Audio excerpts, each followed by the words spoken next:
Hey guys, welcome. So my name is Martin. I work on the tools. I give you a brief intro for the Spring Tools 4.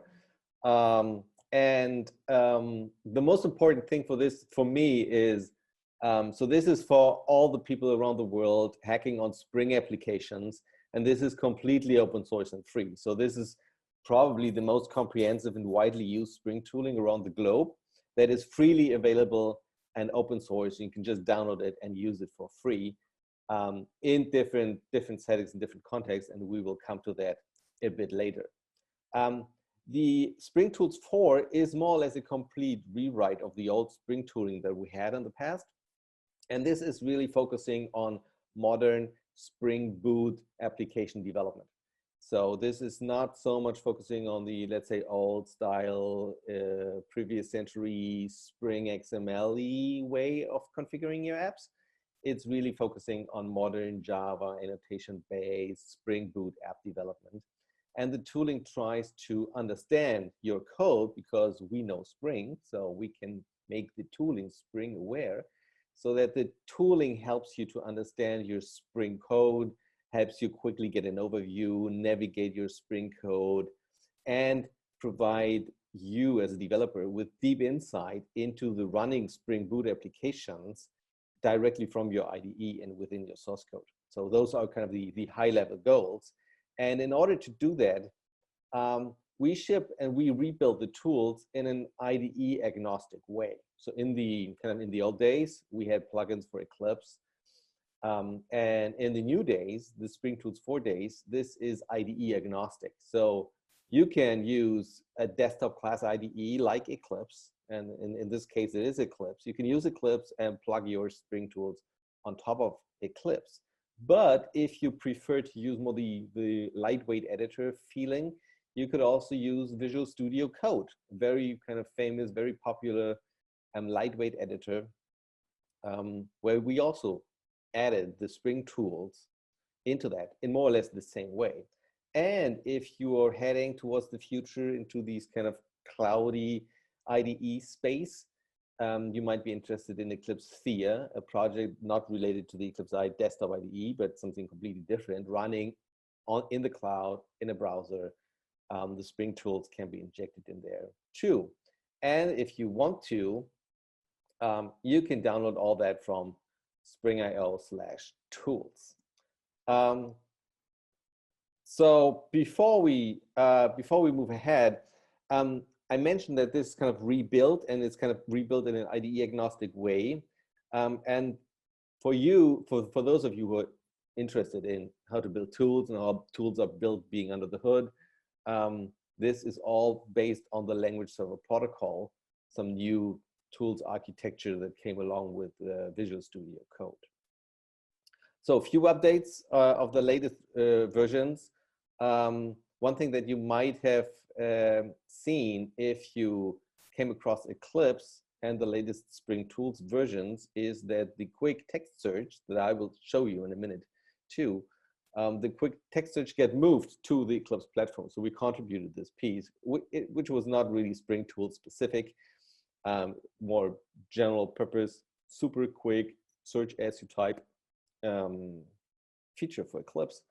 We contributed that to the Eclipse platform, so that is part of the regular Eclipse platform. So all the millions of Eclipse users on the globe can use that now directly when they download Eclipse. So don't look for that in the Spring Tool Suite specific distribution. You don't need that anymore for that.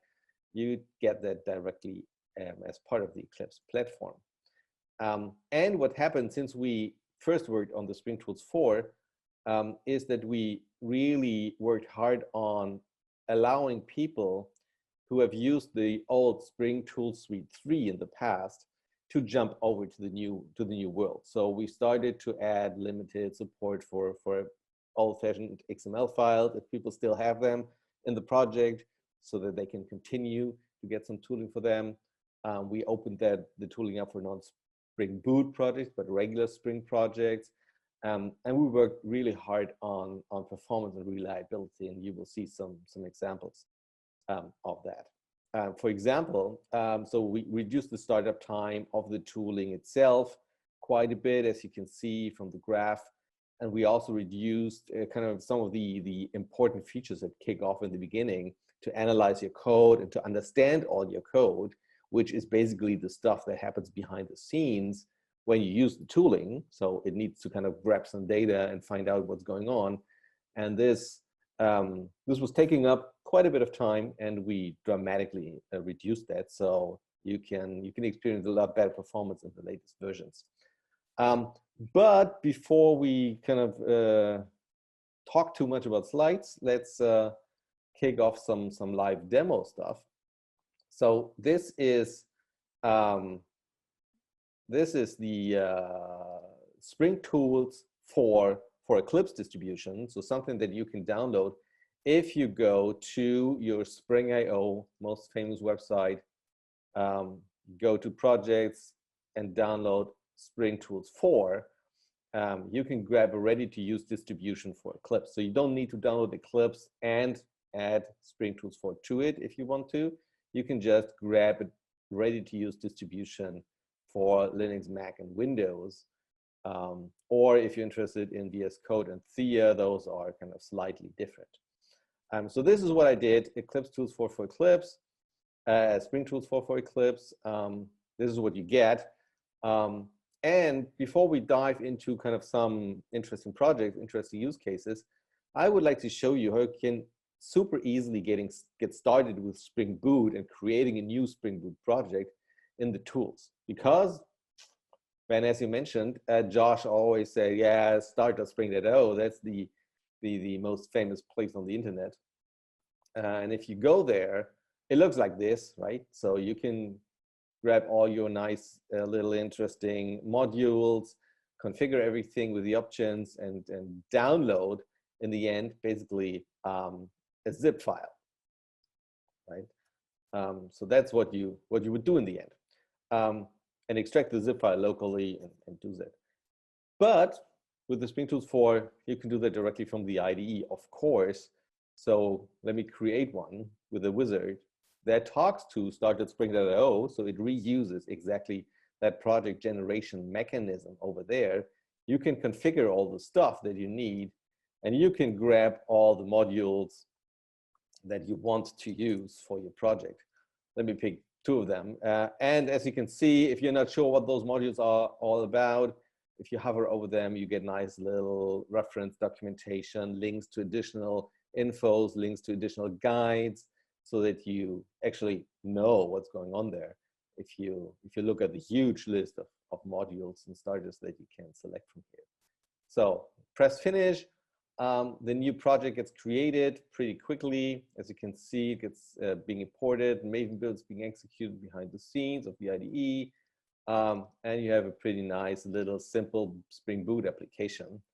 Let me just quickly, to make it kind of more interesting, let me add a nice little controller thing,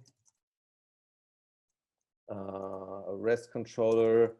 For example, we have nice little small template snippets in the code, for example, to get a request mapping. You can easily get that over here. Let me do something. I don't need a request param at the moment. Hello Spring Live, for example. So just wrote a little controller, a little REST controller for something that's called /greeting. That's my URL path. And to easily start up that app, and especially if you dive into this world of microservice development, you might end up having many projects in your workspace that you would like to start individually or in combination with each other, that talk to each other and things like that. And for all those, we have created these Spring Boot dashboard, which is kind of your little control center, because you can easily start up your app over here. So you don't need to configure a specific launch config or something like that, or go to the main class, things like that. You can just start it up. And before you dive into the log output to see what the port is that Tomcat in this case is listening on, it will show up directly in the boot dashboard. And you can just double click, it opens up a browser, jumps to the main page, so it opens up directly the app. That makes it super easy to just test your mapping. In this case, I don't have a default path, I just have this greeting thing. But the cool thing is, if you take a look at the properties for the boot dashboard for this app, for this running app, we provide you some information. For example, oh, it's not showing up here. Usually it should provide you an example of the request mappings that are here. Maybe I haven't put the actuators on that path. So let me double check that, because in order to do that, oh, the Spring Boot actuator are on there. So that's strange. Anyway, usually you would get this information over here. Let me type this in manually. You can set up a default path for the app. So whenever you do a double click over here, or maybe I stopped the app by accident. Maybe that's the reason. So let me take a look at that. No, same over here, whatever.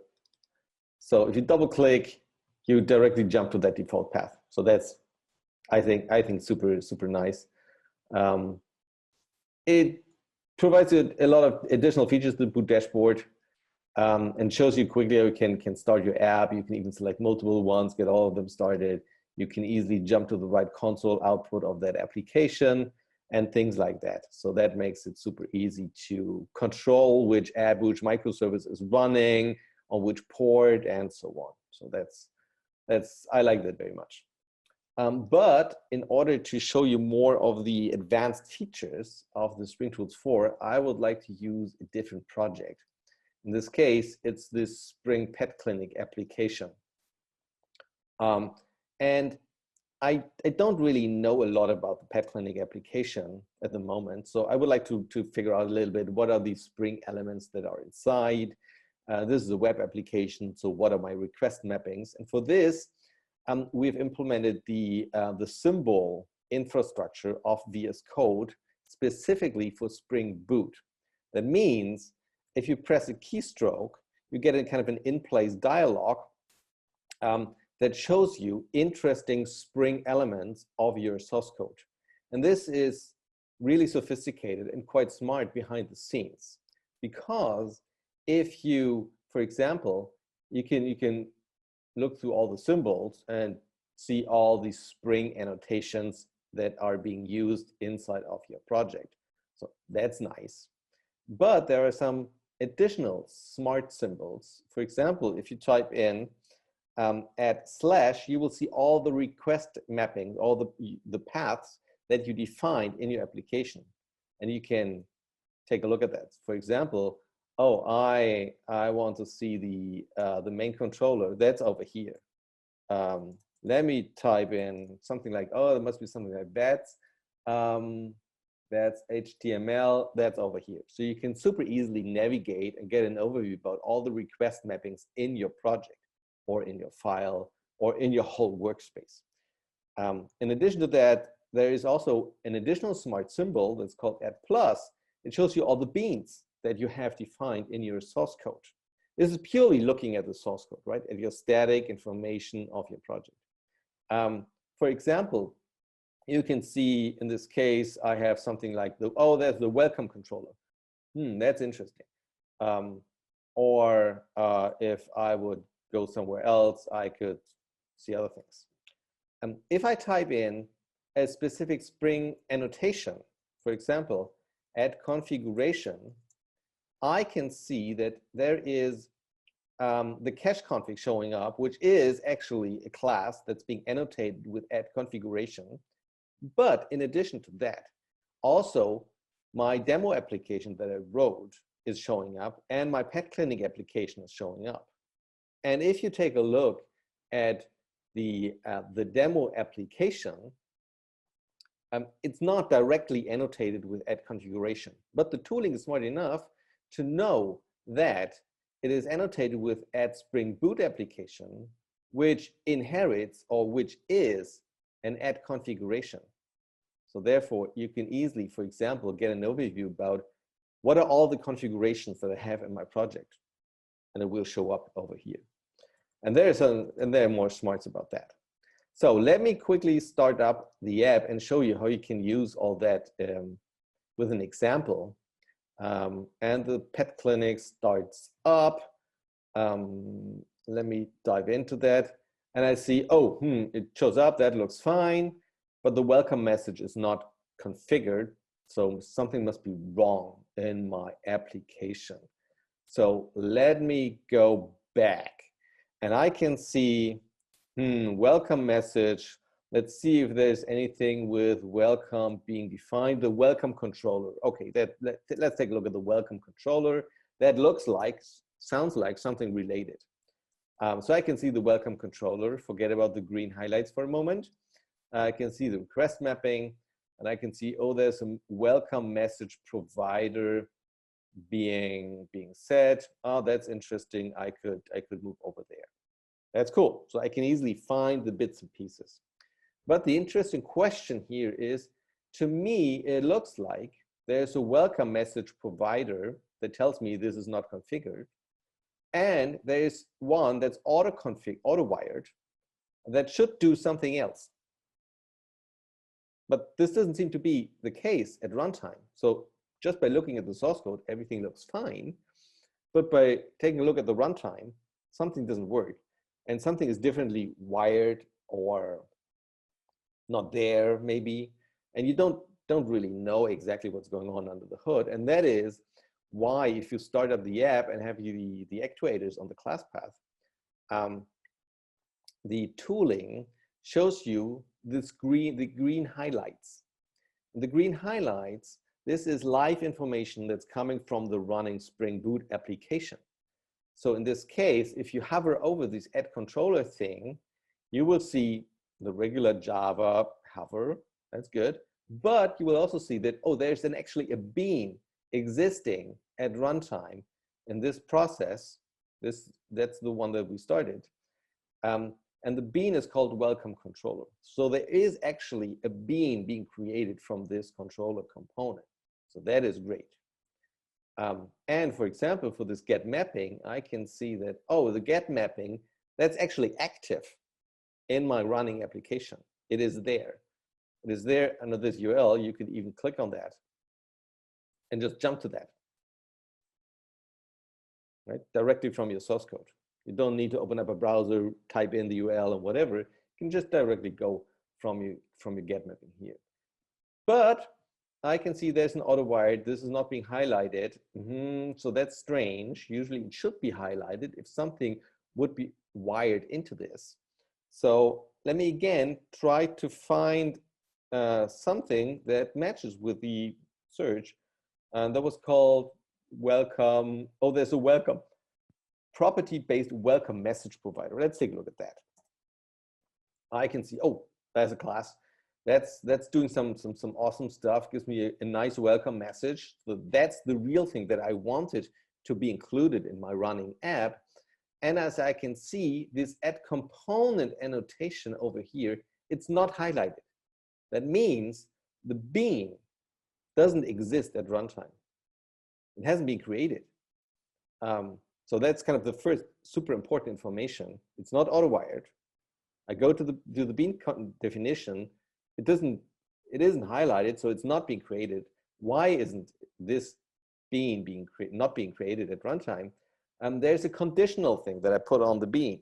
I only want this bean to be wired if there's a specific property in my application.yaml file or application.properties file being configured. Only in that case, the message is configured, then it should be used. But this is highlighted, the conditional, and if I hover over it, it tells me exactly what happens at runtime. It tells me that the conditional on property did not find property pet clinic welcome message.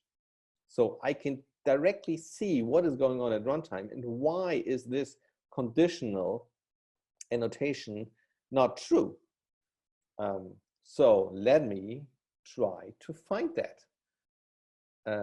And as you might have guessed, I somehow accidentally put that into comments.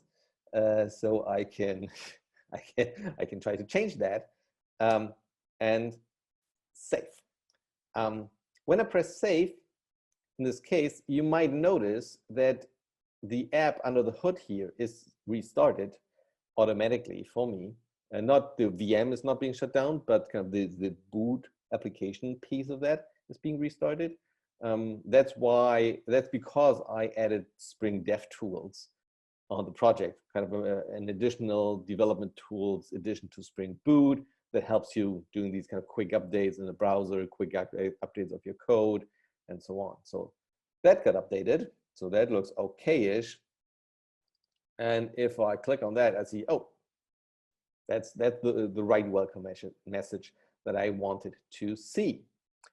So shows me that it is super useful to get this live information. That's one of the, I think, one of the most important and most interesting features of the Spring Tools 4, that I get this super easy navigation, plus I get a direct mapping of my running Spring Boot application and the information that we extract out of that into my source code. And I can see inside of the source code in place stuff that maps to the running application. There are some additional nice little features, of course, that are part of the tooling. So for example, in this properties file, of course, we know all the properties from Spring Boot. So you get nice content assist when I start, for example, I want to specify the port for this app. What was that called? I can't remember, just start type port. In this case, it shows, oh, server port. Let's do that. Type in hello. It says, no. Hello is not a port. There's something of type int expected. So I could do that, and then it would say, that's fine. So it validates all the properties that you have in here. And that's also the reason why it underlines this property with kind of a warning, because it isn't aware of this property. If you define your own properties, and I would have done that in the right way, I could generate the metadata, the required metadata for this in the Maven build automatically for me. And then the tooling would even recognize my self-defined properties and allow to do content assist and hover help, like this one, for example, in the editor automatically, even though I just implemented my regular Spring Boot property class. Okay, so let me not save that. Another nice little addition to this to these highlights is that if you configure that, if you go to the preferences, go to the language servers, that's what I mentioned, where the Spring Tools 4 are mostly being implemented.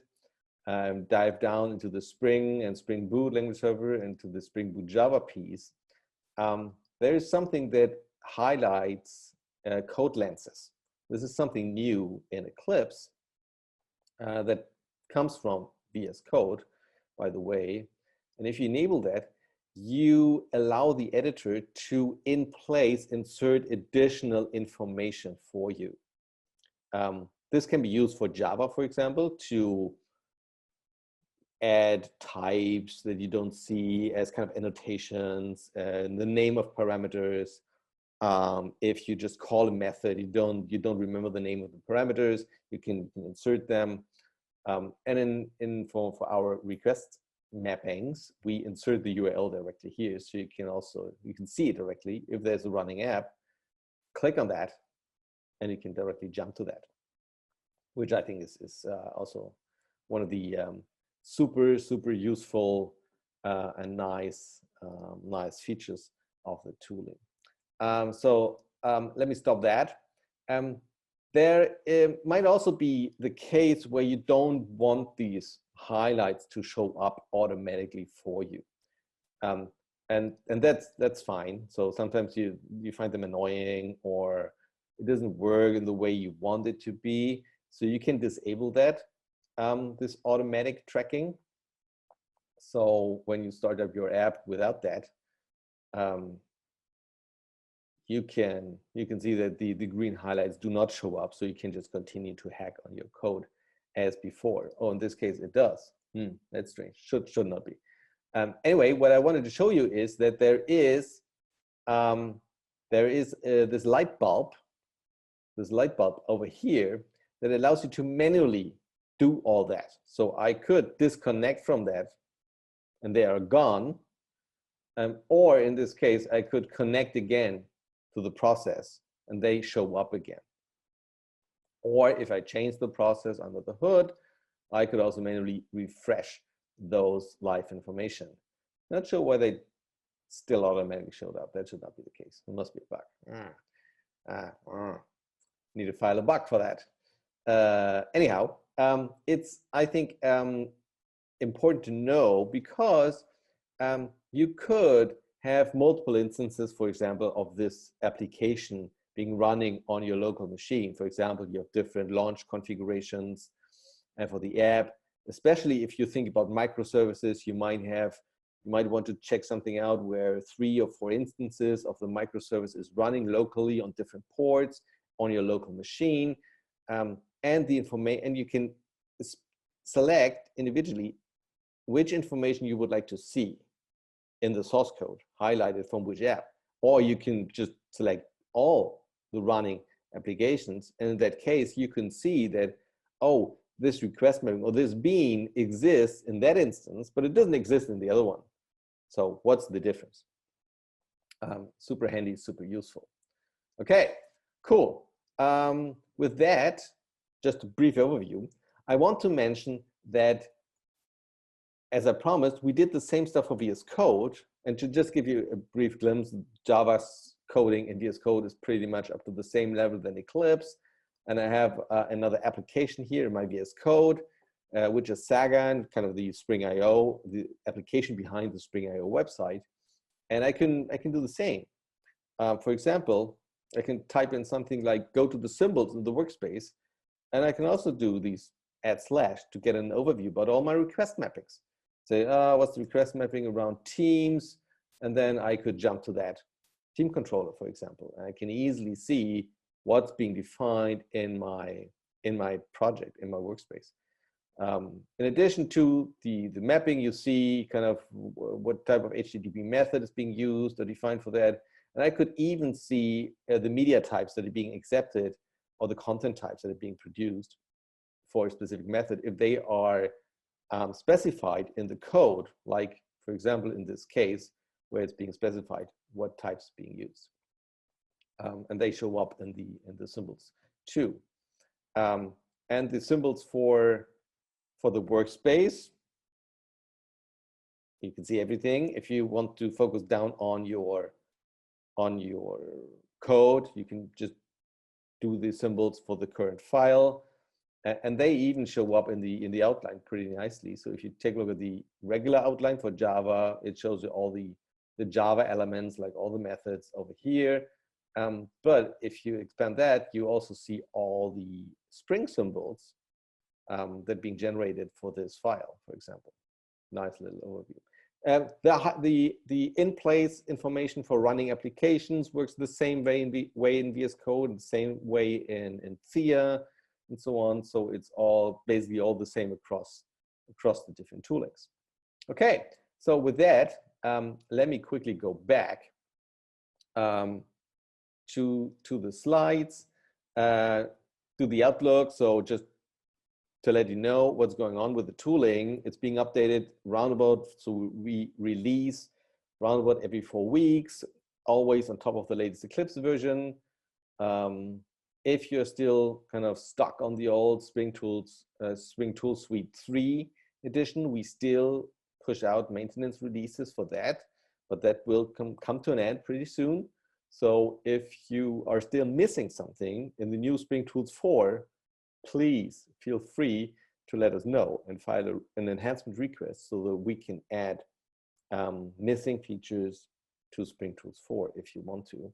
And with that, I'm done with the super quick run-through overview of the Spring Tools, and would be more than happy to answer questions. So I think for that, I should stop sharing my screen, right? All right, yeah. Thank you Cool. so much, Martin. That was fabulous. Great job. I'll go and have a quick look at the chat, see if we've got any questions that have come in that you might be able to take. There's still time to get your questions in, by the way, folks. If you want to do that in the Q&A feature down the bottom of the screen there, Yeah. then queue up your questions for Martin. I'm just going to have a look through, Martin. Oh, here's a good one from Louis Cortez. And his question is, I think it's a he, sorry if it's not. How is the support for XML projects? Yeah. So Short I question. assume it means kind of the XML configurations for Spring. And in general, you can continue to use those projects in the new tooling, right? So that's kind of the general plain answer to that. You can continue to use those use those projects within the tools as you did in the old tools. That's all fine. But the old tools really heavily focused on doing a lot of support for the XML files. And a lot of support means it first did a lot of content assist, like helping you typing in class names, bean references, and so on. And the second part, it tried to do a lot of validation for you. So if you mistype the class name, it kind of put these squiggle lines below saying, oh, there's a typo in there, or class doesn't exist, or the bean doesn't exist, and so on, and had a lot of kind of quite sophisticated validations. So what we did is, because we wanted to focus on the new annotation-based things, but people were still asking for the XML support up to some degree, we added the XML support. And we decided to focus on providing the basic content assist support for that. So you can still use the XML files, right? You can hack on them. And you get content assist for that, for bean references, property names, class names, package names, all those things across all the different namespaces that we are aware of. But you don't get validation for that. So we specifically decided to not go back into the space of trying to validate all that, because first, it took quite some time and performance to do that. And second, and this is probably more important, we figured out that more and more Spring applications are more and more dynamic over time. So the chance that you can implement this validation in a way that's really correct and that tells you exactly here is something wrong, this gets harder and harder, and sometimes even impossible to do that. So there are more and more places where these validations are just wrong. They tell you this is wrong, but it's there. In reality, it's correct. It's right. And you are super annoyed by this validation telling you, oh, this is wrong. No. Tools, please don't tell me what's wrong with my code. I know that this is right. So that's why we decided to not invest a lot of energy into re-implementing all the validations, but instead focusing on the content assist and supporting you typing, creating, working with those XML files. And I hope that's what most people are happy with. And if you're missing something specific or something that's super, super important for you in this XML space, because it's kind of, I think, it's really good, but it's also super basic, let us know, right? File an enhancement request on the GitHub issue tracker. We are more than happy to take a look at that, and maybe with an example that tells us a little bit more about the context. Why are you using this feature in this way? How would you use that? And yeah, we would be more than happy to Yeah, that's it. You know, developers, there are customers, there are users. They can always come along and describe particular problems that they face, and you can work with them, and you do work with them to try and answer these things in the tooling, right?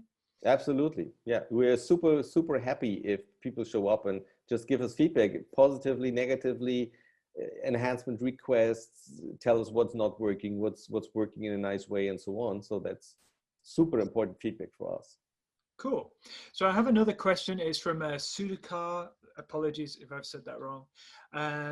Does I presume it means Spring Tools Suite, does it support gRPC-based API building? Any comments on that? We don't implement anything on ourselves for that specifically. But since Eclipse, as well as VS Code and Thea, is open for a huge landscape of plugins, there might be an existing plugin for gRPC that you can just install into your Spring Tools 4 Eclipse or VS Code with Spring Tools 4 and use that in combination with that. That might exist, but I don't know. I'm not aware of that, but could be. So take a look at the Eclipse Marketplace maybe, or the VS Code Marketplace, and search for gRPC extensions and plugins. You can use them together with the tooling. Cool. Okay. So Martin, you okay to stick around on the Q&A for a little while and answer any more questions that might come up there? Of course. Perfect. Thank you so much for giving us the benefit of your expertise today. Really fascinating stuff. Always love to see what's happening in Spring Tools land. And like Martin said, you know, you can get in touch. There are lots of ways to get in touch. Martin, can you just reiterate, where do you look first and foremost for questions from the public, questions from developers? The most important entry place is the GitHub repository for the Spring Tools 4, and you can find a link to that on the spring.io/tools page directly. So there's a link down below that points you to the GitHub repo, points you to the wiki. You can file issues over there, direct place. As we said right at the beginning, one of the most popular places on the internet. Thank you. Spring.io/tools, and there it all is. And that's where you can get your downloads, find information about the project, and even find older versions as well if for some reason you might need that. Sure. That's awesome. Thanks so much, Martin. Thanks for having me.